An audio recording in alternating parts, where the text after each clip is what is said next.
지금 그 요즘 리더십이 화두이고 뭐 툭하면 이제 리더십 뭐 이런 이야기를 많이 하고 심지어는 뭐 두바이 가서도 두바이 리더십 이런 소리까지 하다가 망신을 당하는 경우도 있는데 왜 이렇게 리더십이 요즘 계속 화두가 되고 리더십이라는 단어가 모든 사람들이 찾아다니게 되는 것인가? 여기에 대해서 어떻게 생각하십니까? 예, 아마도 그 전형이 없기 때문이 아닐까 생각해요. 사람들마다 보면 그 자기 성격에 따라서 자기 경험과 지식에 따라서 그 활발하게 효과적으로 리더십 발휘할 수 있는 그 방법들이 다 틀립니다. 그러다 보니까 뭐 다른 분야 같으면 하나의 정답이 있는데 이런 리더십 분야에서는 사실은 하나의 정답만 존재하지 않는 거죠. 그러니까 전형이 없어서 그런 것 같고요. 또 이제 두 번째로는 이 교육을 통해서 길러내기는 힘든 게 또 리더 같기도 해요. 예를 들면 그 리더십 과목을 아마 여기도 있을 텐데요. 수강을 해서 교과서 하나를 다 외웠다고 해서 그 사람이 리더십 있는 사람이 되는 건 아니거든요. 단지 이제 리더십 과정에서는 그 나름대로 그 사람에게 깨달음을 주고요. 깨닫는 사람들은 생각이 바뀌고 생각이 바뀌면 이제 행동으로 옮겨지게 되죠. 그러니까 사실은 리더십은 어떻게 보면 수업을 통해서 해줄 수 있는 건 동기부여 정도밖에는 안 되니까 정말로 기르기가 교육으로 힘든 것 같다는 그런 생각이 들고요. 또 이제 세 번째로는 그 현대사회가 지난번 금융위기부터 포함해서 워낙 불확실성들이 굉장히 자꾸 커지다 보니까 어디 하나 이렇게 기대고 의지할 데가 없는 거죠. 그러다 보면 결국은 이런 상황 해결해 줄 수 있는 건 사람이다. 그래서 아마 그런 리더십 쪽에 최후의 어떤 기대를 하고 있는 것 같고요. 또 이제 뭐 많은 사람들이 갈증을 이제 담고 있어서 그런 것 같긴 한데, 근데 이제 저희들 둘이서 이제 말씀드릴 부분이 이렇게 많은 사람들이 갈구하고 있는 이 리더십이라는 것에 대해서 생각보다도 굉장히 많은 분들이 오해를 많이 하시더라고요. 잘못 알고 있는 부분들이 많아서 이제 이런 그 대담을 가지게 된 겁니다.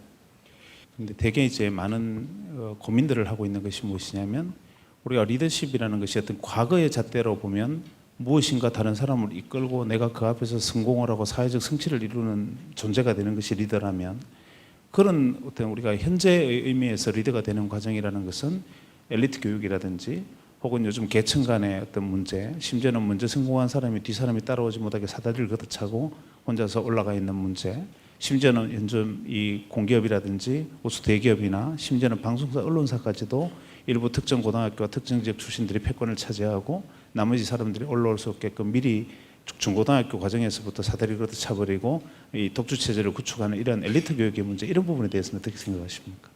예, 그 제가 개인적으로 영재 교육들 이제 많이 관심들도 많이 가지실 텐데요. 저는 영재 교육 내지는 수월 학습에 대해서 그 믿지 않는 사람입니다. 좀 저기 지금 전체적인 세대나 흐름과는 좀 반대되는 의견을 가지고 있는데요.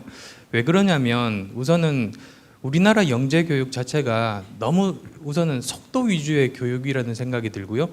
그리고 또 문제풀이 위주의 그런 교육들을, 그리고 또 세 번째로는 결과 위주의 교육들, 그게 좀 만연해 있는 것이 아닌가 그런 생각이 들어요. 그래서 우선은 이제 첫 번째로 말씀드렸던 속도 위주 교육에 대해서 말씀드리면 가능한 한 빠른 시간 내에 빨리 학교를 졸업하고 뭐 빨리 학위를 받으면 그 사람이 영재이고 성공했다고 생각을 하시는 것 같은데요. 결과적으로 이제 따지고 보면 그러면 과연 우리 사회에서 지금 여러 가지 좋은 영향력을 끼치고 있는 사람 가운데 조기 졸업한 사람이 있느냐? 그 제가 보기에는 거의 없거든요. 그게 왜 그러냐면 저 성적 순으로 우리 사회에 공헌하는 것이 아니라 그 공부도 중요하지만 학교에서 배우는 거는 그 여러 가지 사회 활동하는 그런 소규모 경험들을 하는 거죠. 그래서 많은 친구들도 사귀고 대인관계에 있어서 여러 가지 교훈들도 얻으면서 성장하는 사람이 제대로 된 사람이지, 그 기능적으로 암기만 해서 빨리 이렇게 나오는 졸업생들은 그렇게 사회에 보탬이 되지 않을 것 같다는 그 생각을 가지고 있어서 이제 그 말씀을 드리고요. 또 이제 두 번째로는 문제풀이 위주의 교육인데요. 그래서 그 시험을 잘 쳐서 답을 잘 쓰면 성공하는 그런 모델이지 않습니까? 근데 그게 결국은 그 우리 사회에서 지금 여러 가지 문제를 풀기 위해서는 창조력 있는 인재가 중요하다. 그건 모든 사람들이 생각하고 있는데 그런 창조력들은 남들이 이미 다 만들어 놓은 문제 해결 방법을 잘 쓸 수 있는 사람이 창조력이 있는 인재가 아니고요. 오히려 반대로 좋은 질문을 할 수 있는 사람. 그래서 이미 나와 있는 질문에 대해서 답은 사실은 누구나 할 수 있어요. 훈련만 하면, 열심히만 하면. 그리고 그런 사람 사실은 많고요. 그런데 정말 문제를 만들어내는 사람, 좋은 질문을 하는 사람들은 굉장히 드물거든요. 그리고 그 사람들이 진정 사회를 위해서도 도움이 되는 창조력 있는 인재라고 할 수 있는데 우리는 너무 거기에 대해서는 등한시하고 있는 거죠. 그리고 또 이제 세 번째로 결과 위주 교육은 제가 예전에 어떤 예능 프로그램에서 이제 말씀드린 것 중에 하나가 제가 와튼스쿨 MBA를 하면서 그 법대 교수님이 하신 얘기가 자기가 10여 년 동안 이제 가르치면서 정말 똑똑한 그런 MBA 학생들을 많이 접했는데 그 학생들 나중에 성적 잘 받은 학생들을 나중에 10년 후에 조사를 해보니까 거의 대부분이 지금 감옥에 있더라. 이제 그 말씀을 드린 것처럼 정말로 엘리트인데 자기만 생각하는 그런 부도덕한 엘리트는 사회에 도움이 되기는커녕 오히려 사회에 악이 되는 존재죠. 그래서 그런 영재는 차라리 안 기르는 게 국가를 위해서 도움이 되는 거거든요.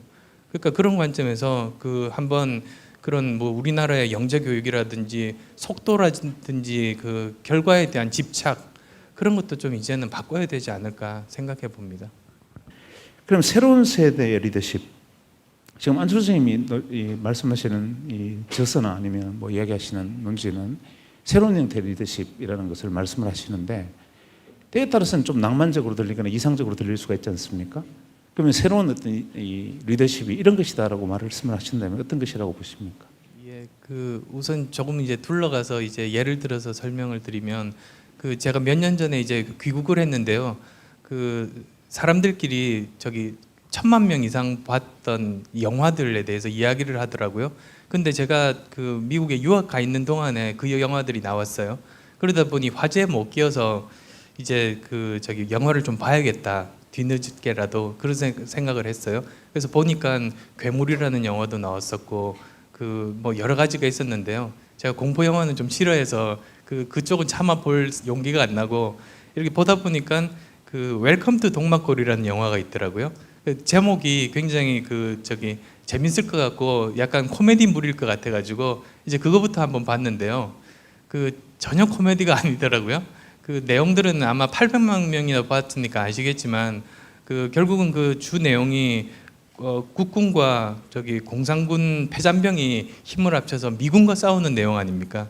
사실 그래서 저같이 반공 교육 받은 세대에서 보면 줄거리 자체만 보면 좀 충격적일 수 있는 그런 내용이더라고요.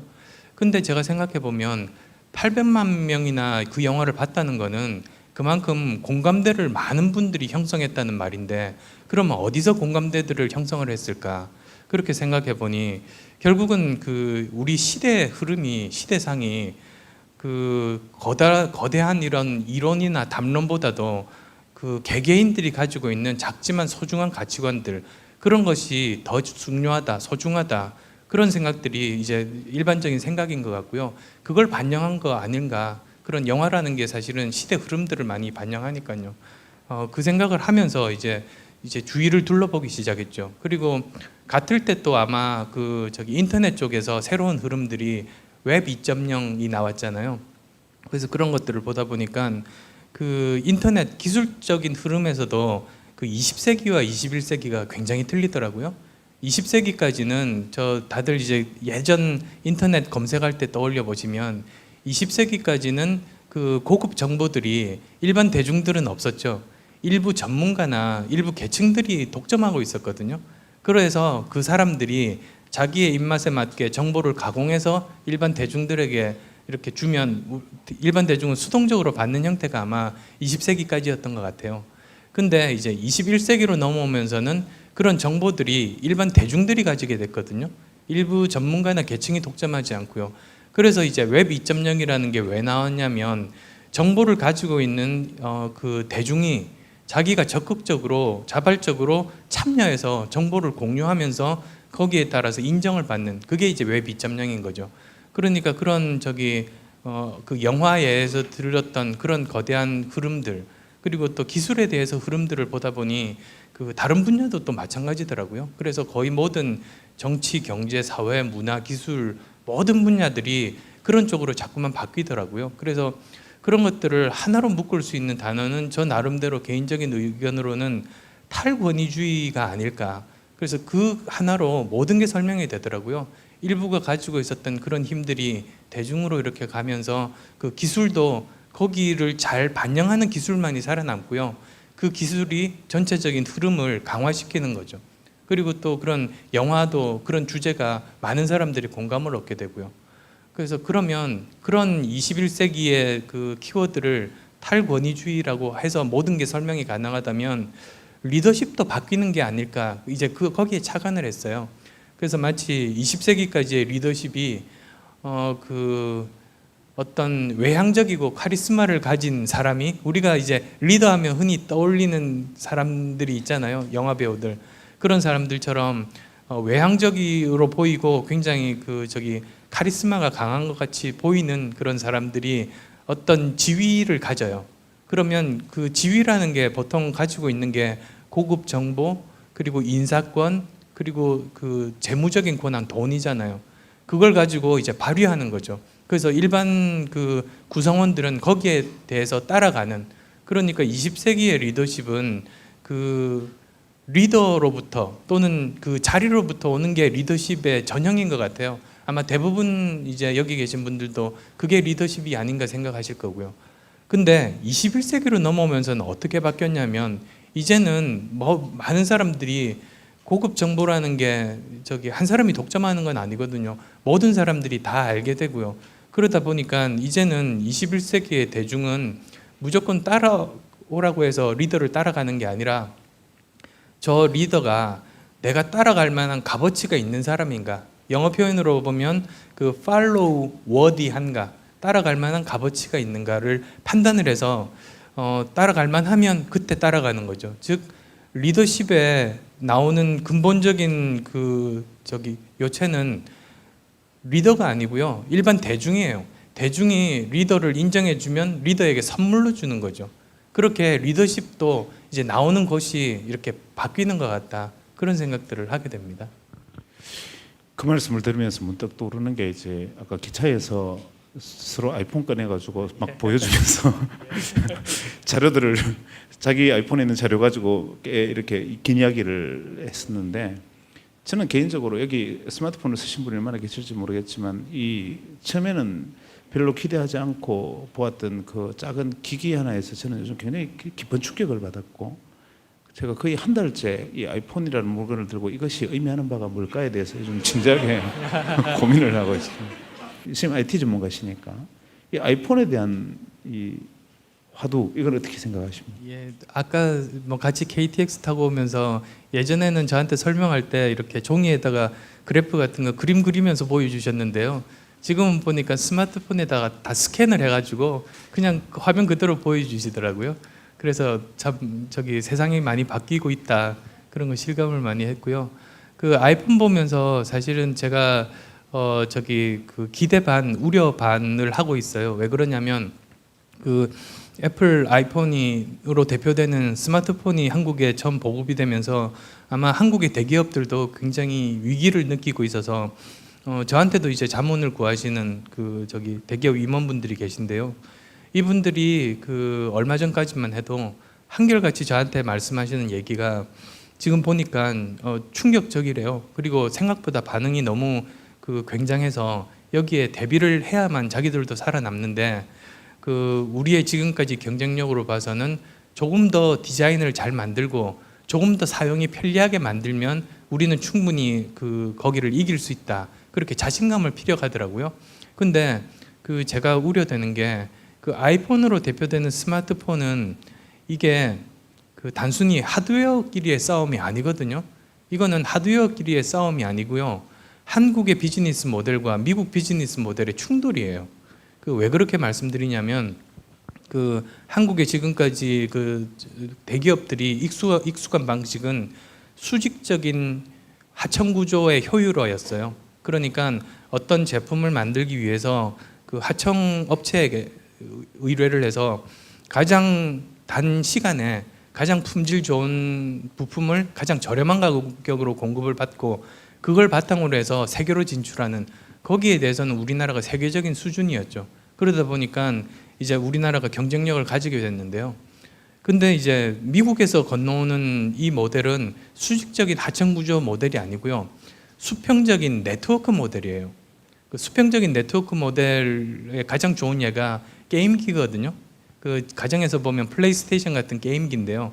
그게 왜 그러냐면 지금 현재 그 닌텐도에서 대표적인 게임기가 위라는 게임기가 있고요. 그리고 또 이제 소니의 게임기로 대표적인 것이 플레이스테이션 3. 이제 둘이서 싸움을 하고 있는데 이 둘이 만약에 그 하드웨어끼리의 싸움이라면, 하드웨어 성능이 좋은 쪽이 이기는 쪽이라면 너무나 당연하게 소니 플레이스테이션 3가 성능이 두세 배 좋거든요. 그러니까 이건 뭐 볼 필요도 없이 거기가 이겨야 되는 싸움인데요.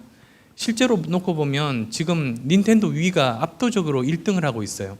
근데 왜 그러냐면 게임기 싸움은 그 하드웨어 싸움이 아니고요. 얼마나 거기서 쓸 수 있는 게임 소프트웨어가 많은가의 싸움이거든요. 근데 게임 소프트웨어를 만드는 회사들은 이 두 회사와 상관없는 독립적인 회사들이에요. 그러다 보니 이 독립적으로 게임을 만드는 회사들은 내가 어느 쪽 게임을 만들면 훨씬 더 많은 사용자들에게 제공할 수 있고, 그리고 또 만드는 과정 중에 그 많은 지원을 받을 수 있고, 그리고 또 장사를 한 다음에 결과적으로 이익이 많이 남는지, 그게 제일 중요하거든요. 그래서 보다가 닌텐도 위를 선택을 했어요. 그쪽엔 능하니까. 그러다 보니까 닌텐도가 이제 1등을 하게 된 거죠. 즉, 그 게임기만 가지고 싸우게 되면 닌텐도가 질 수밖에 없는데요. 이건 그게 아니라 그 어떻게 하면 수평 관계에 있는 자기 편을 많이 만드느냐, 그 싸움인 거거든요. 그래서 자기 세력을 많이 만들면, 자기 편을 많이 만들면 이기게 되는 그런 싸움이 게임기 싸움이에요. 근데 스마트폰, 아이폰을 포함한 스마트폰이 바로 그런 쪽이거든요. 그래서 그 지금 예를 들어서 말씀을 하셨던 그 어떤 신문에서 비판 기사가 나오니까 그 다음 날 새로 그걸 해결할 수 있는 프로그램이 애플사가 아니고 그냥 일반 그냥 그 프로그래머들 사이에서 하루 만에 나왔잖아요. 그런 힘이 결국은 이런 상생의 마음가짐을 가진 그런 환경을 가지고 이익을 공유하는 그런 분위기, 환경을 만들어 놓은 업체가 승리를 할 수밖에 없어요. 그래서 그게 조금 전에 말씀드린 그 스마트폰끼리의 싸움은 하드웨어 성능 싸움이 아니고 한국의 수직적인 모델과 미국의 수평적인 서로 상생하는 모델 간의 충돌이고 싸움이다. 그렇게 말씀드렸는데 그걸 우리나라 대기업 임원들이 깨닫지를 못하고 있어요. 근데 그러면 뭐 제 설명을 들었으면 당연히 이제 이해하시겠지만 수평적인 모델이 힘이 더 세거든요. 수직적인 모델이 배겨날 재간이 없어요.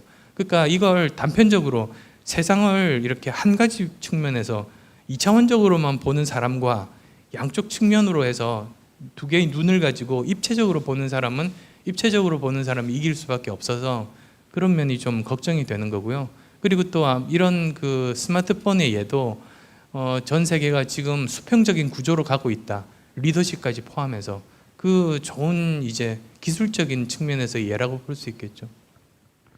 그래서 그 부분에 대해서 이제 부원 설명을 하자면 아까 나눴던 대화 중에 하나가 우리가 지금까지 하다못해 전화기 하나를 두고 보더라도 지금까지 우리가 사용했던 기능은 전화기 안에 심어져 있는 기능을 우리가 그냥 활용하는 법만 사용 설명서를 보고 익혀왔고 그 안에서 우리는 길들여져 왔으니까 제조회사가 던져주는 거 안에 소비자가 그 안에서 맞춰줘 온 것이고 제조회사는 소비자가 쓰든 말든 필요하든 필요하지 않건 첨단 기능만 집어넣고 비싼 값 내고 쓰라, 이것이 수직적인 구조였다면 지금은 소비자가 이런 기능이 필요해라고 생각하면 우리끼리 만들어서 써버리는, 그래서 이것을 리더십으로 확장하면 여러분들도 마찬가지 과거에는 수직적으로 사다리를 타고 올라가면서 무조건 정상을 등정하려는 노력만이 최고의 길로 가는 것이었다면 지금은 더 중요한 능력은 무엇이냐 하면 내가 얼마나 많은 사람들을 설득할 수 있는가, 그리고 얼마나 많은 사람을 옆으로 손을 잡을 수 있는가, 나는 몇 사람과 같이 강강수월래라면 손을 잡을 수 있는가라는 능력이 앞으로 중요한 능력이 될 수 있음에도 불구하고 우리는 다른 사람을 마치 인간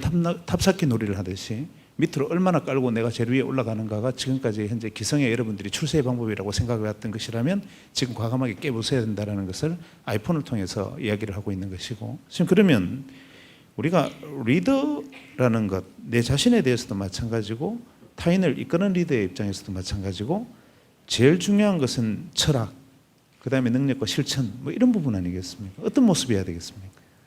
말씀하셨듯이 그래서 리더가 되는 사람이 꼭 필요한 어떤 자질이 무엇인지 사실 뭐 답은 없는데요. 저 나름대로 정리를 해본 게 그 첫 번째는 사실 철학이 있어야 되고, 그리고 또 두 번째로는 비전이 있어야 되고, 세 번째로는 실행 능력이 있어야 된다는 게 이제 저 나름대로 아주 단순하게 생각하자면 그렇게 말씀드릴 수 있는데요.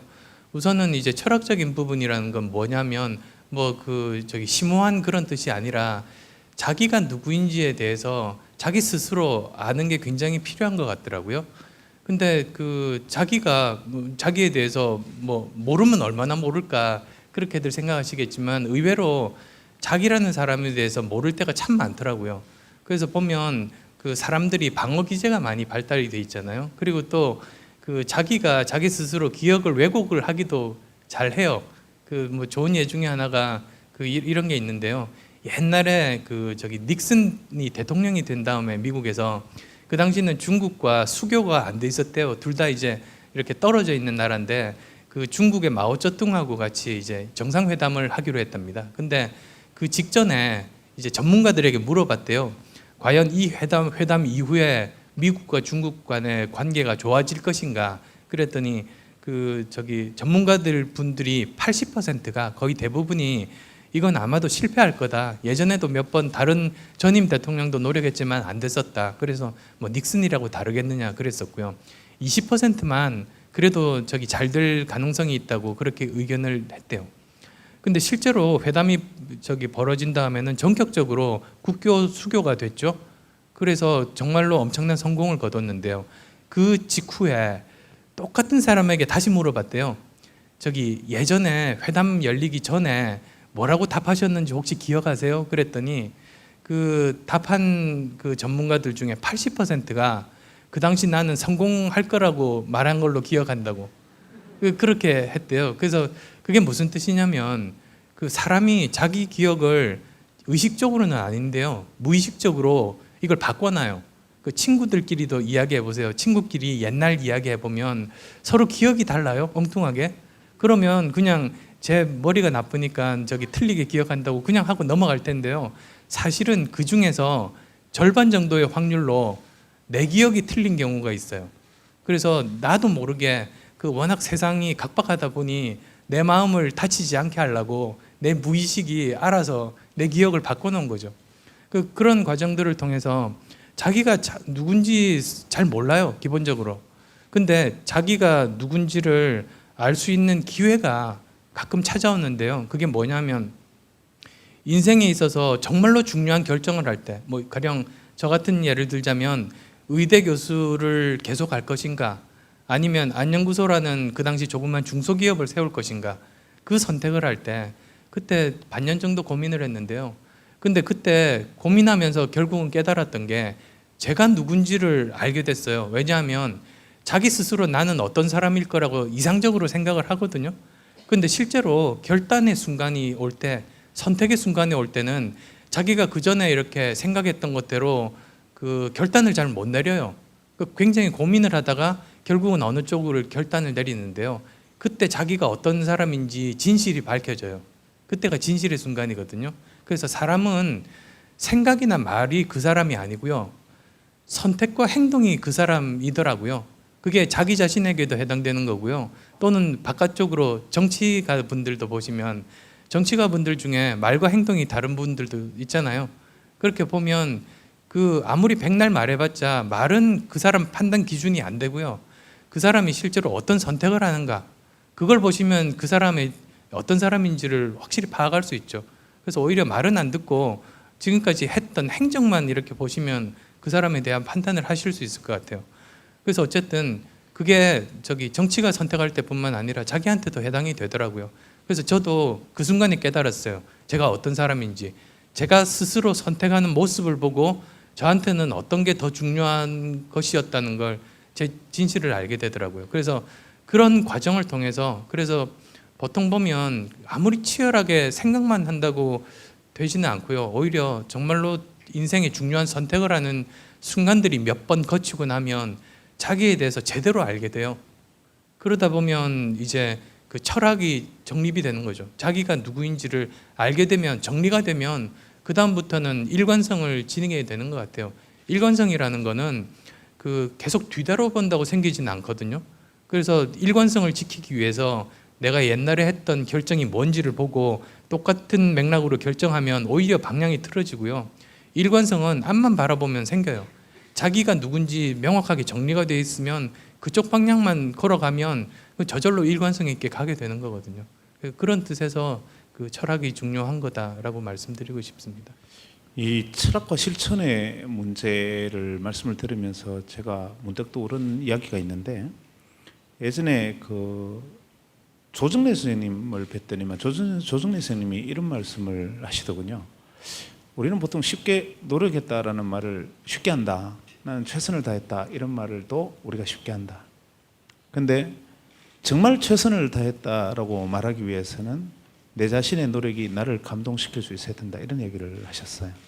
그러니까 나의 노력이 나를 감동시킬 수 있을 만큼 실천을 내가 최선을 다한다면 그것이 바로 방금 말씀하신 생각과 실천이 일치하는 지점일 텐데, 우리는 그 노력이 최선이 나를 감동시킬 만큼의 최선이 아니라 적당히 타협하고, 아까 기억의 왜곡을 말씀하셨지만 이만하면 최선을 다한 것 같다고 스스로 합리화하고, 그렇게 하다 보니까 처음에 생각한 것과 행동이 달라지고, 그러고 난 다음에 나는 노력을 다했으나 실패했다 그러고, 그러기 위해서는 주위를 원망하게 되고 운을 탓하게 되고, 이런 모습으로 다가간다는 거죠. 그래서 여러분들에게 전하고 싶은 또 중요한 메시지 하나는, 우리가 쉽게 다른 사람을 사랑한다, 뭐 다른 사람을 위해야 된다 이런 말을 잘 하지만 정말 중요한 것은 여러분 자신을 뜨겁게 사랑해야 되는데, 전 제일 쉬운 게 여러분이 자기 자신을 사랑하지 않는다는 겁니다. 우리는 제일 누구를 사랑하라는 말을 수도 없이 듣지만 나를 사랑하라는 얘기는 듣지 않습니다. 그걸 이기라고 표현하는데 이기신 건 틀리죠. 자기를 뜨겁게 사랑하면 이렇게 소중한 나를 어떻게 담배 피우면서 썩게 만들 수 있고, 이렇게 소중한 나를 매일 술 먹으면서 간을 망가뜨릴 수가 있고, 이렇게 귀한 존재인 나를 어떻게 이대로 방치해 둘 수가 있고, 이렇게 소중한 나를 어떻게 닦지 않고 먼지가 묻어있게 그냥 둘 수가 있겠습니까? 이처럼 소중하고 뜨겁고 열렬히 사랑하는 나를 위해서 그걸 사랑하게 되면 내게 먼지가 앉는 것도 싫고, 내가 망가지는 것도 싫고, 내가 나아지고 싶어져야 되고, 그렇게 해서 내가 너무너무 소중하고 사랑스러우면 오늘의 나를 있게 한 부모님에게 감사하고, 또 오늘의 나를 인정해주는 주변의 사람, 친구가 고맙고, 또 내가 속해 있는 사회가 감사하고, 또 함께 가는 국가가 고맙고, 이런데 우리는 뜬금없이 국가부터 사랑하라 이렇게 말해버리니까 정작 자기들에 대해서는 전부 도외시하고, 그래서 우리가 보통 보면은 우리는 너무 허상을 쫓는 경향들이 있죠. 대표적인 경우가, 여러분 우리가 학교 다닐 때 느꼈지만 전 친구들 중에 제일 바보 같은 친구가 누구냐면, 자기는 대학 못 가고 우리 학교 서울대학 몇 명 갔다고 자랑하는 애들.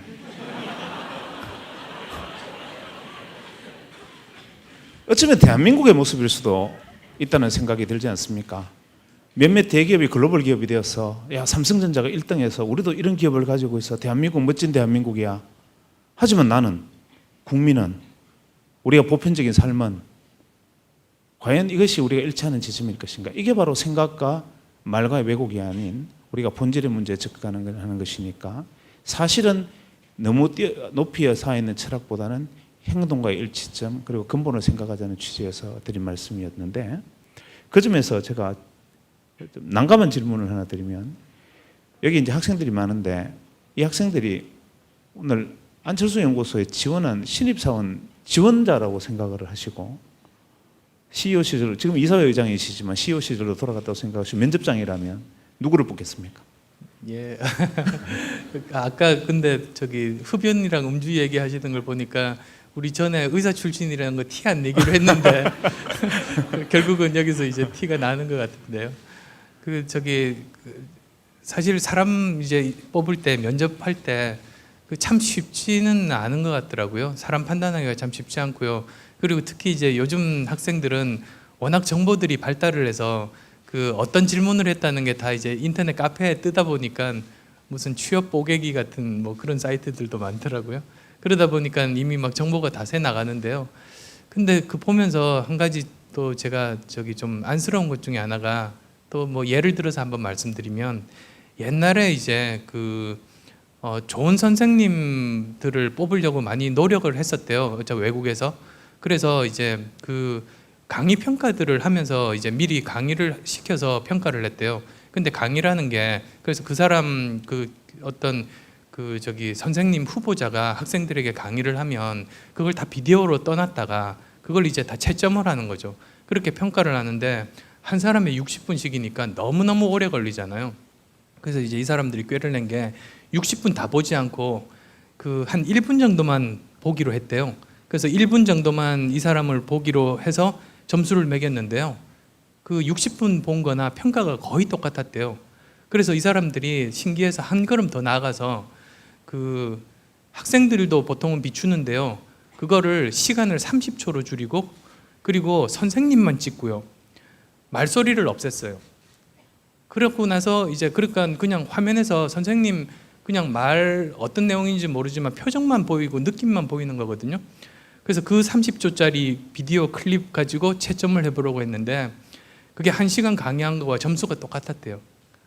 그래서 그게 또 어떤 의미이냐면 그 사실은 면접 때 물어보는 게요.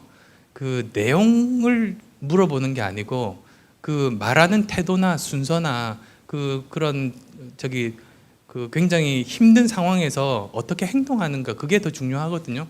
그걸 보자고 하는 거예요. 그래서 그 내용 그 심지어 내용을 듣지도 않는 경우도 있어요. 저 같으면 그러다 보니 내용만 잘 외워서 이렇게 기계적으로 대답하면 그 사실은 저 같으면 그 안 뽑을 게 당연하고요. 근데 뭐 회사마다 그거 다 틀리니까 아마 내용이 중요한 회사도 있을 것 같아요. 그 말씀을 드리고 싶고요. 또 두 번째로는 제가 보는 측면이 좀 어렵긴 한데 현재 그 사람이 가지고 있는 기술보다는 그 사람 앞으로의 재능을 봐요. 영어 표현으로 하자면 그 사람이 현재 가지고 있는 스킬셋이 아니라 그 사람의 탤런트를 보자고 노력을 하고요. 그래야 그 사람 저기 지금 당장 필요한 부분 떼온 다음에 발전 안 해서 내보내는 것보다 지금 당장 회사에서 필요로 하는 부분은 없지만 앞으로 회사와 같이 발전할 수 있는 사람을 뽑으려고 노력을 하고요. 그다음 이제 세 번째로는 그 사람이 가진 그 저기 제가 A형 인재상이라고 이제 표현을 하는데요. 그런 사람을 뽑으려고 노력해요. A형 인재상은 뭐냐면 옛날에는 전문가라고 하면 한 분야 전문 지식만 있으면 다 됐거든요. 근데 요즘은 한 분야 전문 지식만 있는 사람이 다른 분야 전문가들이랑 일하는데 서투르다 보니까 여러 가지 문제가 많이 발생하더라고요. 왜냐하면 요즘 같은 현대는 한 사람의 천재가 한 가지 일 다 못하고요. 한 일을 이루기 위해서는 여러 다양한 분야 전문가들끼리 힘을 합쳐서 하나를 만들어가는 그런 시대다 보니 전문가들끼리 이제 의사소통이 잘 되는 게 필수적이더라고요. 그래서 예전 같으면 한 분야의 전문성만 필요했는데요. 지금은 거기에 두 가지가 더 필요한 게 다른 분야에 대한 상식과 포용력과요. 그리고 또 그 자기가 아는 걸 제대로 잘 전달할 수 있는 능력. 그게 커뮤니케이션 능력인 거죠. 그런 두 가지가 덧붙여 필요하더라고요. 그래서 제가 A형 인재라고 말씀드린 게 이런 세 가지 요소를 다 갖춘 A가 삼각형과 가장 비슷한 알파벳이라서 그 A라고 골랐기도 하고요.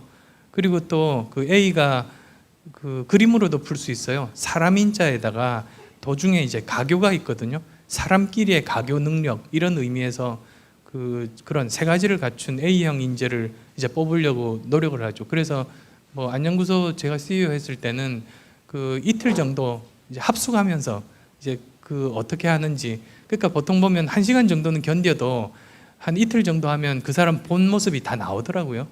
그래서 뭐 그렇게 사람들을 뽑곤 했죠.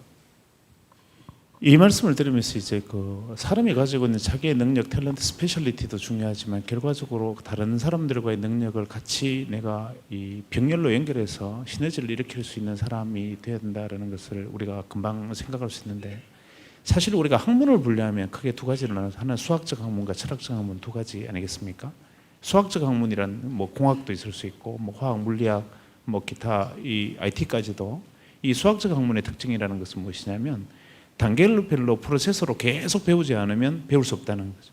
그러니까 높이 탑을 쌓아 올리면서 누가 높은 탑을 쌓는가, 이게 수학적 지식이라면, 학문이라면, 이 철학적 학문은 어떤 것이냐면 그냥 옆으로 펼쳐져 있는 거죠. 왜냐하면 내가 데카르트를 몰라도 칸트를 공부할 수 있고, 내가 심지어는 뭐 휴머를 몰라도 스피노자를 철학을 생각할 수도 있는 거죠.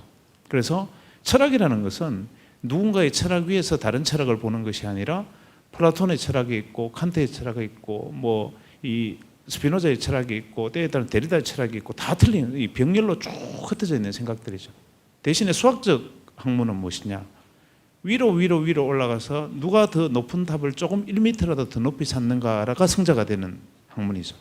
그런데 우리는 여러분들이 가지고 있는 것은 높이 쌓아 올리는 데 대한 경쟁에 대한 학문의 방식은 알고 있지만, 문제는 그렇게 높이 쌓아 올린 탑에 올라가서 뭐 할 것이냐, 그 다음에 그걸 어디에 놓으면 가장 합당한 용도로 쓸 것이냐, 높이 쌓아 올린 탑을 가지고 천문대를 할 것이냐, 전망대를 만들 것이냐, 이런 부분은 펼쳐져 있는 이 학문적 지식, 이게 없이는 따라갈 수가 없는 부분이죠. 그래서 우리가 부족한 것은 쌓아 올리는 학문에 대해서 정진하는 사람은 옆으로 보는 시야가 없으면 앞으로 사람 인자의 가교를 만드는 시대에서 인재가 될 수가 없습니다. 그러니까 중요한 것은 자기가 가지고 있는 스페셜리티를 쌓아 올리는 것뿐만 아니라 폭넓은 시야로 안목을 넓혀가는 것이 굉장히 중요한데, 그 점에서는 독서의 중요성, 선생님이나 저나 다른 재주는 솔직히 없어지지 않습니까? 별로 뭐 잘하는 것도 없고 뭐 할 줄 아는 것도 솔직히 둔한 사람들인데, 누가 농담처럼 선생님 제가 공통점 10가지 이야기했는데 저도 먹다가 뭐 뿜어버렸는데 공통점이 일단 둘 다 의사다. 그리고 둘 다 의사 안 한다. 그 다음에 세 번째가 둘 다 뭐 집사람이 아내가 의사다. 그 다음에 혈액형이 AB형이다. 그 다음에 술, 담배, 골프 안 한다. 둘 다 머리가 크다. 뭐 이런. 머리보다 얼굴이 크다. 하여튼 뭐 그런 재밌는 거를 메일로 보내준 적이 있는데, 어쨌거나 간에 제가 이 말씀을 드리냐면 그 외에 공통점 하나가, 제가 선생님하고 저하고 공통점 하나는 병적일 정도로 독서에 집착하고 또 다른 사람에게 그것을 권장한다는 겁니다. 여러분들은 사실 이런 이야기하면 공자님 말씀이라고 생각하죠. 독서만 해라. 근데 어릴 때부터 선생님, 유치원 선생님한테도 들었던 이야기인데 굳이 강연 와서 그런 소리 하느냐. 하지만 우리 기차 안에서도 선생님 그렇게 선생님 하시고 싶은 우선 이야기 중에도 제발 독서를 어떻게 하면 많이 하게 할 것인가를 고민하고 있다는 이야기를 하셨는데, 왜 그런 말씀을 하셨는지를 좀 들려주시면 어떻겠습니까? 예, 뭐 외국에서 이제 유학할 때 이렇게 보면 거기 보면 이제 뉴욕 타임즈 베스트셀러 리스트를 이렇게 보게 되는데요. 책에 관심이 있다 보니. 근데 보면 항상 거의 한 3년에서 5년 정도 계속 그 10위 안에 머무르고 있는 책이 있고요. 지금도 계속 잘 팔리고 있는 책이 있더라고요. 근데 제가 그거 보면서 굉장히 좀 두려움을 느꼈었던 게, 사실은 책이라는 게 사람들의 관심을 하나로 묶어주고요. 용어를 통일시키는 힘이 있어요. 책 보고 책을 본다는 게 그 저자의 의견에 전적으로 공감하는 사람도 있지만 하지 않는 사람도 있고 다양한 의견이 있을 수 있거든요. 근데 그러함에도 불구하고 하나의 공통점, 그리고 같은 이제 용어를 쓴다고 하면, 그러면 사실은 이해의 폭이 굉장히 넓어져서 그게 모이면 국가의 힘이 되더라고요. 그러니까 한 가지 책을 엄청나게 많은 사람이 본 국가는 저는 굉장히 두려운 존재라고 생각을 해요. 근데 이제 한국에 돌아와서 보니까 한국이 지금 보면 1등 아니면 꼴찌 극단으로 많이 있더라고요. 그래서 예를 들면 한국이 중고등학교 사교육비는 세계 1등이고, 대신에 평생교육, 그러니까 대학교를 졸업한 다음에 교육에 투자되는 교육비는 OECD 중에서 꼴찌고요. 그리고 또 보면 자살률 1위라든지 이쪽 아니면 저쪽이에요. 계속 지금 그런 상황인데, 워낙 책들을 안 읽다 보면 우리나라가 왜 이렇게 여러 가지 토론이 잘 되지 않고 의견이 이렇게 완전히 양극단으로 치우쳐져서 해결이 되지 않고 사회 갈등이 심한가 하면, 그 중에 저는 하나가 이제 책인 것 같더라고요. 그런 자기 그릇 크기만큼만 볼 수가 있잖아요. 그러다 보면 서로가 서로에 대해서 이해를 못하는 거죠. 기본적으로 이해가 안 되고 공통 부분이 조금이라도 없으면 그러면 도저히 이 둘은 뭐 협상의 여지가 없는 거예요. 이해의 여지도 없고요. 그래서 그 둘을 이제 연결시켜 줄 수 있는 역할이 결국은 책 밖에는 다른 게 없더라고요. 그래서 거기에 대해서 좀 저기 말씀을 꼭 드리고 이쪽을 어떻게 보면 좀 저기 사회 운동화하는 그런 생각도 사실은 고민하고 있는 중이죠. 실제로 책을 읽는 방식이 여러 가지가 있겠지만 책에 들어있는 것 중에 가장 중요한 것은 내가 다른 사람의 어떤 지적 노력과 결과물을 염탐하고 내가 그것을 가져올 수 있다는 장점일 것 같은데, 그래서 책을 읽을 때는 항상 내가 무엇인가를 가져올 수 있는 한 줄에 나의 가슴을 두드리는 무엇인가를 얻어내겠다는 것이 가장 중요한데, 우리는 때에 따라서 독서를 습관으로 하는 경우가 있죠. 그래서 독서라는 것이 어떤 책을 대상으로 골라서 그 책을 읽을 때는 누군가가 책을 썼고 한 권의 좋은 책을 썼다면 그 사람이, 선생님 몇 권 쓰셨습니까? 10권 썼습니다. 굉장히 많이 쓰셨네요. 저도 7권 정도의 책을 쓴 것 같은데, 그 책을 쓸 때는 그 사람이 가진 함량이 적든 크든 한 사람이 책을 써서 다른 사람에게 내놓을 때는 자기가 가지고 있는 거 다 짜냅니다. 제가 알기로는 지금 선생님 새로 책을 쓰시기로 한 계획을, 다른 계획은 다 지키시면서 책 쓰기로 한 계획은 지금 한 시한을 잘 못 지키고 계시지 않습니까? 예, 지금도 계속 쓰고 있고요. 예. 그 이유가 뭐냐면 한 권의 책을 쓸 때는 어떤 사람이 자기가 가지고 있는 사유를 다 짜놓고 싶고 자기가 그걸 다 어떻게든지 심어내고 싶거든요. 한데 사람의 언어라는 것은 이 장자 말대로 그런 이 뜻을 담을 수 없기 때문에, 언어의 한계 때문에 내가 어떤 사람을 사랑하고자 하는 이 뜨거운 감정을 글로서 사랑한다는 말을 어떻게 쓰겠습니까? 하늘 땅만큼 사랑해 이렇게밖에 쓸 수가 없잖아요. 하지만 내가 이를 사랑하는 감정은 뭐라고 표현할 수 없는, 언어로 표현이 안 되는 영역이라 어떤 사람은 그 안에서 무엇인가를 심어놨는데 그게 다만 문자와 기호로 되어 있기 때문에 그것을 내가 쉽게 그것을 간파하지 못하죠. 그래서 책을 읽을 때는 꼭꼭 씹어서 한 사람이 가지고 있는 지적 성과물을 내가 한 권의 책을 제대로 씹어 먹으면 어떤 한 사람은 일생을 통해서 얻은 지식을 나는 그 한 권의 책을 얻으면서 얻어갈 수 있는 굉장히 소중한 체험이라, 좋은 책 100권을 읽었다는 것은 100명의 성과물을 내가 섭취를 했다는 거고, 1000권의 책을 읽었다는 것은 1000명의 삶과 1000명의 생각을 내가 받아들였다는 것이니까 독서의 중요성이 얼마나 중요하다는 것은 더할 나위가 없는데, 다만 중요한 것은 양서를 읽는 노력이라고 생각되는데, 농담 하나 할까요? 선생님 아까 1Q84 하루키 책 저한테 어땠느냐고 물으시는데 제가 별로라고 하니까 선생님도 별로라고 하셨죠. 예. 그다음에 저한테 하신 말씀이 뭐냐면, 그런데 왜 사람들은 그렇게 그 열광할까요? 예. 이렇게 질문을 하셨는데, 이해가 안 가요. 우리는 자, 왜냐하면 안철수 선생님과 저는 이런 말을 할 수 있습니다. 왜 이 말을 던지느냐 하면, 안철수 선생님하고 저하고는 나는 EQ84 읽었는데 별로였어. 두 분 저하고 생각이 비슷해. 이건 세대의 문제일 수도 있는데, 하지만 여러분들이 친구들하고 이야기하다가 나 하루께 책 1984 읽었는데 별로여서란 말 못합니다. 왜냐하면 지적 능력이 떨어지는 아이로 비칠 수가 있으니까. 그러니까 이겁니다. 자신의 어떤 한 권의 책이나 그 속에서 영감을 얻는 건 사람마다 다양할 수 있는데, 우리 강요하죠. 하루키는 왠지 우리가 심취해야 될 것만 같고, 하루키가 만들었던 파스타를 나도 한번 만들어 봐야 될 것 같고, 뭐 이런 어떤 전체 대중의 일원으로서 내가 원오브댐이 되어가는 과정에 독서 과정을 거쳐서는 안 되는 거죠. 그래서 좋은 책도 중요하고 어떤 책을 읽기를 중요하냐, 이런 부분들에 대해서 고민을 해야 될 것 같은데, 학생들에게 팁을 하나 주죠. 선생님 그 카이스트에 지금 강의하고 계시지 않습니까? 네. 마지막 학기에 꼭 마지막 시간은 그 제가 아까 파일 보면서 제목이 어드바이스라고 돼 있었죠. 네. 어드바이스라고 했는데 7가지인가 뭐 하여튼 매 학기마다 학생들에게 이제 앞으로 살아갈 부분에 대한 인생에 대한 팁을 주는 걸로 마지막 강의를 마무리를 하시는데, 제가 그 노트를 쭉 봤는데 인상적인 구절에 그 소개를 좀 해주시면 좋겠네요. 예, 그 뭐 여기 계신 분들 해당이 안 될 수도 있는데요. 제가 수업하면서 한 50명 정도 되는데 한 학기 동안 그 외부 특강 안 부르고 저 혼자서 다 진행을 하기 때문에 결국은 학기 말 정도 되면 한 사람 한 사람을 잘 알게 돼요.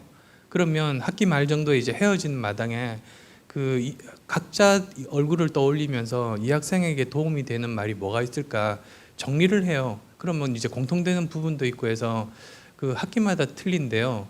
그 지난 학기에는 10몇 가지 정도 그렇게 저기 어드바이스를 했었거든요. 일종의 뭐 조그만 팁들인데요. 그거 말씀드리면 좋을 것 같다고 해서 이제 가령 예를 들어서 지난 학기 학생들에게 저 나름대로 충고했던 것들이 뭐가 있었냐면요. 뭐 저기 우선 첫 번째는 그 첫인상이 중요하다고 하는데 사실은 사회를 살다 보면 마지막 인상이 더 중요하더라. 그 말을 했고요. 그래서 그 보면 헤어질 때 그 사람 본 모습이 나오더라고요. 그래서 처음에 잘 하다가 마지막에 제대로 잘 못하는 학생들도 있었어요. 그러다 보면 그 학생이 계속 그렇게 인생을 살면 결국은 뭐 처음에야 그 저기 잘 살 수는 있을지는 모르지만 결국 나중에 주위 사람들이 다 이제 떠나게 되죠. 그 사람한테서 너무 이제 단기적인 이익만 쫓는 사람이라는 걸 다들 알게 되니까. 그래서 그게 좋지 못하겠다. 특히 이제 똑똑한 학생들일수록 그런 경향이 좀 심해서요. 그 말을 했고요. 또 이제 두 번째로는 불평을 하지 말라고 했어요. 그래서 그 결국은 어떤 상황이 자기 마음에 안 들잖아요. 그러면 오히려 불평하기보다는 그 자기가 처해 있는 상황을 바꾸려고 노력하는 게 더 중요하고요. 차라리 거기서 나가는 거죠. 회사에서 불평하기보다는 나가서 자기가 불평 안 할 수 있는 여건을 만들거나 또는 그게 아니면 오히려 그 저기 더 열심히 이렇게 저기 어떤 일들을 해서 자기 발전에 노력을 하는 그게 보다 더 건전한 태도겠다라는 말.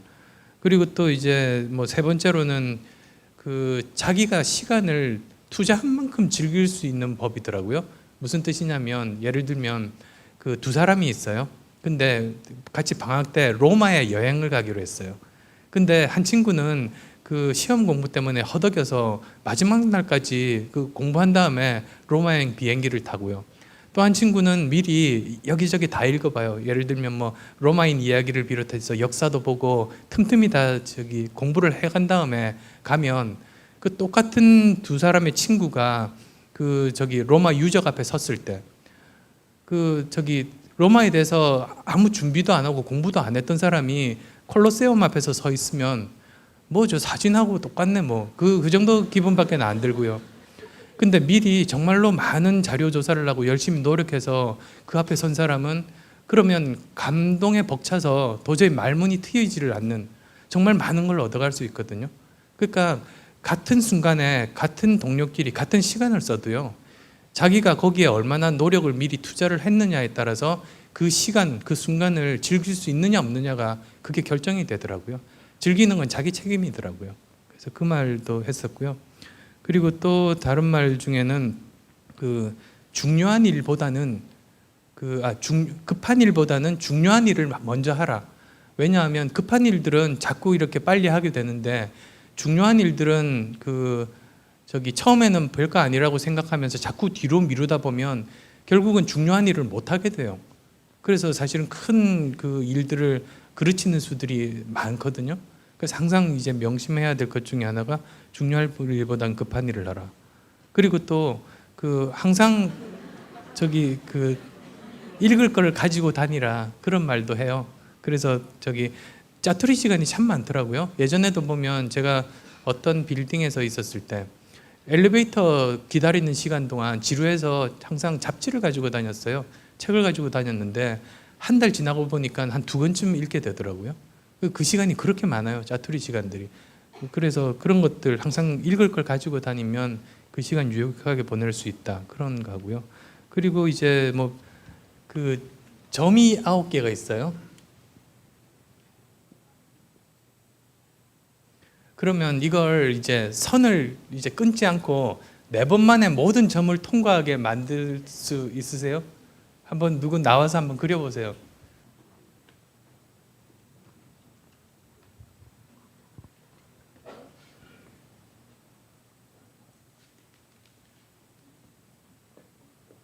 예, 박수 쳐주시죠. 그 보면 간단한데요. 근데 대부분의 사람들이 그 이 테두리 내에서만 이걸 하려고 하거든요. 그러니까 누가 이렇게 뭐 칸막이를 쳐놓은 것도 아닌데도 이 점선 4개 내에서만 이렇게 하려고 생각을 하지 이 바깥으로 선을 연장시킬 생각들은 잘 못하잖아요. 그래서 이게 그 어떤 우리가 가지고 있는 통념이라는 게 얼마나 큰 장애물로 작용할 수 있는지를 저는 보여주는 좋은 퍼즐인 것 같더라고요. 그래서 항상 그 생각을 하실 때는 그 우리가 가지고 있는 통념 말고 상식적인 부분 말고 그 바깥에 오히려 남들이 생각하지 못하는 해결책들이 항상 존재하거든요. 그러니까 그런 게 혹시나 있지 않을까, 그런 것들을 생각하라면서 이제 그 학생들에게 그렇게 조언들을 들려주고 있죠. 그래서 아마 뭐 저기 어느 정도는 도움이 되고 공통적인 부분들도 있으실 것 같아서 저기 말씀드렸습니다. 여기서 이제 통념을 깨라는 그 박스를 벗어난 생각이라는 것이 별거 아닌 것 같지만 그때문에 여러분들의 미래를 바꿀 수도 있는 일이라는 생각을 저는 합니다. 예를 들면 지금은 우리가 달리기 경주를 막 하면서 허벅지 근육 금벅지인 사람이 1등하는 그런 이 상황이지만, 왜냐하면 인생이나 성취는 우리가 레이스처럼 근육만 기른다고 갈 수 있는 문제는 아니니까. 중요한 것은 뭐냐면 남들이 생각하지 않는 것을 생각하고, 남들이 꿈꾸지 않는 것을 꿈꾸고, 남들이 상상하지 못하는 것을 상상하고, 남들이 보지 못하는 것을 보는 사람만이 새로운 모습이 되는 거죠. 그래서 내가 다른 사람은 보지 못하는 것을 보고, 다른 사람은 꿈꾸지 못하는 것을 꿈꾸고, 다른 사람은 상상하지 못하는 것, 생각하지 못하는 것을 생각하고, 이것이 지금 말씀하신 통념을 깨라는 이야기일 겁니다. 그 과정에서 진짜 필요한 것들이 아까 말씀하신 징하지 않습니까? 엘리베이터 타는 시간이 아까워서 그거 책 들고 다니면서 엘리베이터 안에서 책 2권 봤다면 징그럽지 않습니까, 사실? 근데 이게 중요한 문제인 게, 저는 한 달에 밥 먹으면서 한 권을 봅니다. 한 권의 책을. 그 식탁 위에 한 권의 책을 놓고 밥 먹는 동안에 한 달에 한 권의 책을 뗍니다. 이게 왜냐하면 우리는 시간이라고 말을 하면 많은 사람들이 시간 없다는 얘기를 많이 해요. 그냥 바빠 허리허리하고 다니는 거죠. 근데 저는 성공한 사람 중에, 소위 사회적 일반적으로 자기가 성취했다고 생각하는 사람 중에 바쁘다고 말하는 사람을 만난 적이 없어요. 바빠 말하는 사람 중에 자기가 어떤 부분에서 성취를 한 사람 본 적이 없습니다. 왜냐하면 우리가 가지고 있는 시간에 대한 관념은 똑딱똑딱 흘러가는 시계 시간이고, 이 시계 시간은 직선이기 때문에 모두에게 똑같은 시간입니다. 인간은 주어져 있잖아요. 우리가 오늘 1시간의 시간은 분명히 똑같이 1시간을 보낸 시간인데, 시간이 직선이 아니라 곡선이라고 생각하면 1m의 시간이라 하더라도 만약에 파동을 그리면서 지나간 시간이라면 그 시간은 나에게는 엄청난 시간이었을 수도 있어요. 그러니까 직선이 아닌 곡선의 시간을 만든다면, 아인슈타인이 증명했지 않습니까? 시간도 시공간도 휘는 거죠. 시공간도 휜다는 건 어떤 것을 의미하겠습니까? 결과적으로 우리가 하루 종에서 쓸데없는 망상이라든지 아무런 의미 없이 내가 버려버리는 시간들, 그런 시간 속에 건전한 생각과 사유와 내 자신의 어떤 삶을 다시 한번 돌아보고 내 자신을 어떤 담금질하고, 혹은 좀 더 건설적인 고민과 연대에 대한 생각과 고민을 한 사람과 그 시간 중에 막 어제 저녁에 봤던 추노 드라마에서 나왔던 모습들이 어땠다는 것은, 물론 그게 나쁘다는 의미는 아니라 그것이 내가 그렇게 망상으로 벌어지는 시간들, 심지어는 짬짬이 벌어지는, 어쩌면 이 안에 앉아있는 1시간의 시간도 여러분이 다 달랐을 겁니다. 똑같이 여러분은 1시간을 보냈어요. 하지만 어떤 분은 뭐 중간에 문자 확인했을 경우도 있고, 어떤 분은 딴 생각이 잠깐 들었을 수도 있고, 어차피 1시간 앉아있는 시간에 그냥 어떤 사람은 1시간을 집중하면서 그 안에서 주들을 말이 하나라도 있을까라고 고민했을 테니까, 분명히 어떤 사람은 1m의 시간을, 1시간을 1m로 봤을 때 1m를 썼고, 누군가는 10m를 썼고, 그 안에서 누가 생각의 거리를 가져갔으면 앞으로 1km의 시간을 만들었을 겁니다. 그만큼 이것이 우리가 가지고 있는 시간에 대한 성실성, 이러한 부분들이 중요하다는 말씀을 드리고 있는데, 그 말씀을 이제 화두로 던진 게, 제가 선생님 말씀 중에 제일 인상적인 것을 참 많이 이야기를 했는데, 심지어는 우리 3시간 동안 기차 타고 오면서 어떤 얘기를 했을 것 같습니까? 컴퓨터 게임 얘기를 하거나 뭐 이러지는 않았을 거고, 3시간의 시간 중에 거의 2시간 한 20분 정도는 서로가 읽은 책 이야기하고 있었습니다. 최근에 읽은 책 이야기, 심지어는 광주에 내려가지고 여기 승용차 타고 오는 요 안에서도, 기차 내려서도 제 가방에서 책 꺼내서 요즘 이런 책 읽고 있는, 이 책 어떻습니까? 그러고 이 책 이야기를 2시간 반 동안 이야기를 하다 왔는데, 내리시면서 안철수 선생님이 시간이 어떻게 갔는 줄 모르겠다. 그러니까 뭐냐면 우리는 기성세대고, 어떻게 말하면 굳이 그렇게 애써 달릴 필요도 없는 세대지만 아직까지도 최소한 부족하다고 생각하고 달려가는데, 여러분들은 그보다 더 가일청 노력해야 되고, 그러면 가일정 돌아가는 목표가 뭐냐? 이 관점에서 저는 안철수 선생님이 지금까지 많은 대화를 나누면 저는 가장 인상적이었던 한마디를 꼽아라라고 이야기하면 make a difference라는 말을 저는 꼽고 싶어요. make a difference라는 말의 의미를 한번 더 들려주시면 저는 좋을 것 같습니다. 그게 이제 저 사람들마다 그 성공의 정의를 스스로 가져야 된다고 생각을 하는데요. 그 외부적으로 이제 사회가 주어지는 성공이라면 크게 보면 세 가지 잣대지 않습니까? 그 돈을 많이 벌거나 뭐 권력을 가지거나 아니면 저기 명예를 가지거나 그러면 성공한 사람이라고 사회적으로는 뭐 인정을 하는 분위기인데요. 근데 이렇게 다양한 사람들이 살고 있는 사회에서 그 사회에서 주어지는 성공이라는 정의를 개개인들이 그대로 수용할 필요도 없고 그럴 수도 없다고 생각해요. 사람들마다 태어나서 인생에 대해서 보는 관점도 틀리고 그 여러 가지 경험이나 지식들도 다 다르다 보면 그 자기 스스로의 이 성공의 정의, 그러니까 내가 죽는 순간에 과연 내 인생이 성공이었는지를 판단하는 그런 기준, 그게 정말로 솔직하게 자기 스스로 발견을 하는 게 중요하다, 그런 생각을 하는데요. 그 저 스스로는 그렇게 생각을 정리하다 보니까 그 생각이 들더라고요. 그 이름을 남기는 사람은 정말로 드물잖아요. 그리고 그건 굉장히 헛된 것 같더라고요. 그래서 오히려 저 같으면 이름을 남기는 욕심은 전혀 없고요. 대신에 삶의 흔적을 남기고 싶다는 그런 생각이 들었어요. 마치 예를 들면 그 크로마뇽인이 예전에 그 동굴 속에서 심심해서 벽화를 그렸는데요. 그 후세 우리들은 거기를 보면 그 동굴에 도대체 누가 살았는지는 모르지만 어떤 사람들이 살아 있었다는 흔적은 감지를 하게 되거든요. 그래서 그것과 마찬가지로 저라는 사람이 이 세상에 존재하지 않았을 수도 있고 지금은 존재해 있는데요. 죽고 나서 제가 만약에 존재하지 않았을 때와 제가 존재했다가 죽고 나서 없을 때 그 둘이 차이가 없으면 굉장히 저로서는 슬플 것 같더라고요. 그래서 저는 제가 살아 있었음으로써 그 결과로 제가 죽고 난 다음에도 조그만 어떤 흔적이라도 남아 있기를 바랍니다. 그래서 그게 사람들의 생각을 조금이라도 좋은 쪽으로 바꾸는 것일 수도 있고요. 또는 제도적으로 열심히 건의를 해서 어떤 좋은 제도가 하나 만들어지는 그런 흔적일 수도 있고요.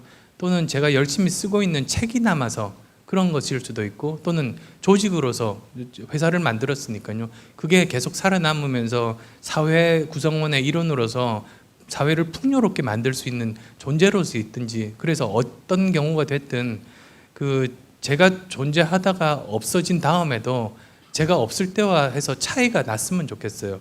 그게 삶의 흔적을 남기는 거고, 영어 표현으로는 make a difference인데요. 저는 그게 성공의 정의거든요.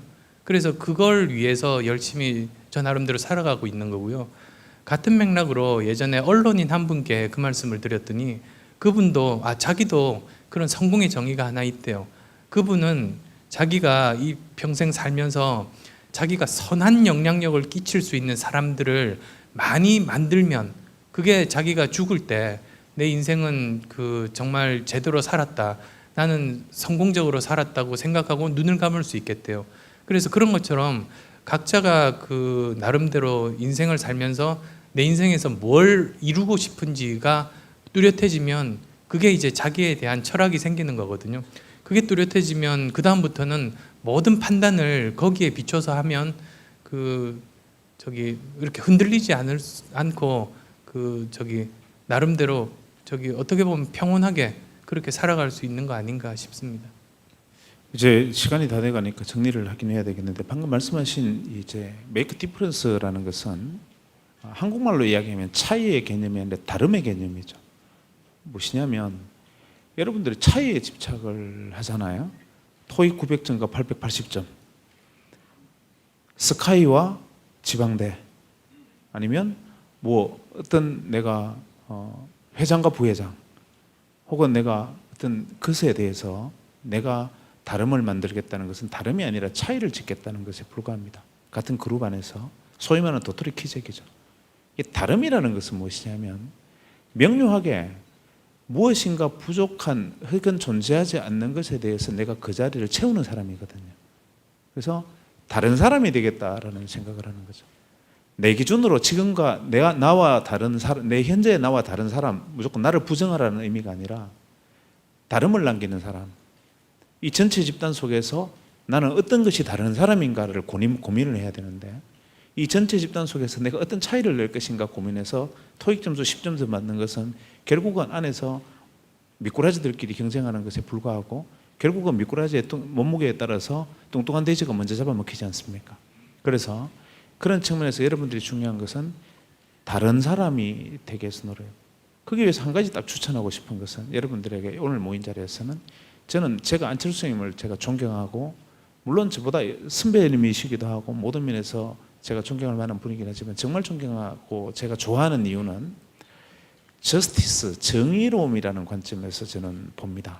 왜냐하면 여러분들이 제가 추천하고 싶은 덕목 중에 하나가, 우리가 지금 불과 한 10년 전까지만 해도 정의라는 덕목은 우리는 사라졌었어요. 왜냐하면 아까 제가 모두에 말씀드렸지만, 우리가 여기까지 성장하는 과정에서는 적당히 모방하고 베끼고, 뭐 우리가 남이가 뭐 좀 안 되면 봉투 꺼내서 찔러주고, 뭐 어떻게 잘 되면 연주를 통해서 해결하고, 힘이 있으면 빠져나가고, 이거 잘해야 성공할 수 있는, 정의롭지 못함으로써 갈 수 있는 길들이 많았고, 먼저 앞자리에 올라선 사람들이 당당하게 살다 보면 손에 흙 좀 묻히는 거 아니냐, 뭐 이런 사회를 우리가 보고 배웠는데, 여러분들이 거기에 대해서 고민을 하는 사람과 하지 않는 사람이 나중에 차별화될 겁니다. 왜냐하면 우리가 말로는 글로벌 스탠다드의 시대라고 얘기하지 않습니까? 진정한 글로벌 스탠다드는 우리가 이제 어느 정도 앞서 나가는 사회에서, 여러분이 사회에 나가서 혹은 밖에 나가서 다른 나라에 가서 문제가 잘 안 풀린다고 해서 봉투 하나 준비해서 손에 넣다가는 바로 어두운 방으로 끌려가죠. 그러니까 이제 방식이 정의로움에 대한 고민들을 이제 하는 것이 중요합니다. 우리가 20년 전에 미국의 선교사들이 와서 우리나라에 와서 뭐 영어를 가르치고, 때에 따라서 학교를 짓고 병원을 짓고 하면서 그 사람들이 세계로 뻗어나갔듯이, 이제 여러분들이 시선을 밖으로 돌리면 나아가서 우리보다 더 어려운 지역에 가서 세계적으로 나아가서 활동할 수 있는 공간도 열릴 텐데, 그 생각을 깨버리면 그런 공간도 있는 것이고, 다만 그러기 위해서는 저스티스, 정의로움이라는 것이 굉장히 중요한 덕목이죠. 청년들에게 당부하고 싶은 이야기, 마지막으로 들려주고 싶은 이야기, 실천의 문제, 이런 부분들을 말씀을 들려주시면서 여기서 인사드리는 걸로 하겠습니다. 저 학생들이 찾아오는데요. 어떤 학생이 있었냐면, 자기가 이제 대학에 들어온 전공이 안 맞는다는 걸 2학년 정도 돼서 알았대요. 그런데 그래서 그때 자기가 보니까 다른 분야 전공이 자기에게 맞을 것 같다, 그 판단은 들었는데, 문제는 두렵더래요. 지금 현재 내가 하고 있는 것 말고 다른 거를 하는 것 자체도 두렵지만, 만약에 그 분야를 선택을 해서 그 분야도 실제로 경험해 보니까 또 역시 안 맞다는 걸 알게 되면, 실망도 실망이지만 시간 소비가 심할 것 같아서 그게 굉장히 두려워서 1년 넘게 고민만 하고 그러더라고요.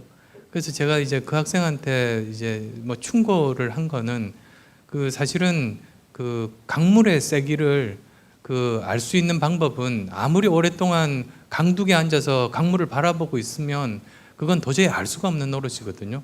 결국은 강물의 물살의 흐름을 알기 위해서는 신발 벗고 양말 벗고 직접 물에 뛰어드는 수밖에 없죠. 그러면 자기가 정말 피부로 그 세기를 느낄 수가 있는 거거든요. 그리고 설령 그러다가 떠내려가면 어떻게 하느냐고 걱정을 하더라고요. 근데 그런 경우도, 그건 굉장히 저는 값진 것 같아요. 어떤 분야를 자기가 경험을 하고 그게 설령 자기에게 안 맞는 분야라는 걸 깨닫게 되는 순간도, 그 시간은 굉장히 값진 시간이거든요. 그 시간은 전혀 아까운 시간이 아니고요. 그 시간 덕분에 또 다른 분야의 시행착오를 하지 않을 수 있고, 자기가 누구인지를 그런 경험을 통해서 더 확실하게 알게 되고, 그래서 그런 결심은 빨리 하면 할수록 더 좋은 것 같아요. 그래서 그런 말씀을 드리고 싶고요. 원래 여러 가지 사람들이 기본적으로 안정을 많이 추구하기는 하지만, 안정이라는 게 어떻게 보면 저는 환상일 수도 있다는 생각을 합니다. 여기 이제 아마 의대 분들도 많이 오신 것 같은데요. 이제 생물학을 보면, 세포를 보면 세포가 왜 살아있느냐, 그건 불균형을 유지하기 때문에 살아있거든요. 불안정하고 하기 때문에 생명이 존재하는 거예요. 지금 보면 바깥쪽에는 부족한 영양분들을 열심히 긁어 모아서 세포 속에 영양분을 많이 가지고 있게 되고요. 그리고 바깥에 있는 그 소금 성분들이 계속 세포 속으로 들어오는데요. 그걸 열심히 바깥으로 세포는 퍼내요. 그다음 또 세포 바깥에는 거의 존재하지 않는 포타슘 같은 것들을 세포가 열심히 긁어 모아서 세포 속에서 가지고 있기 때문에 그 불균형을 유지하고 있기 때문에 세포는 살아있는 거거든요. 그럼 안정은 언제 오느냐? 죽고 나서요.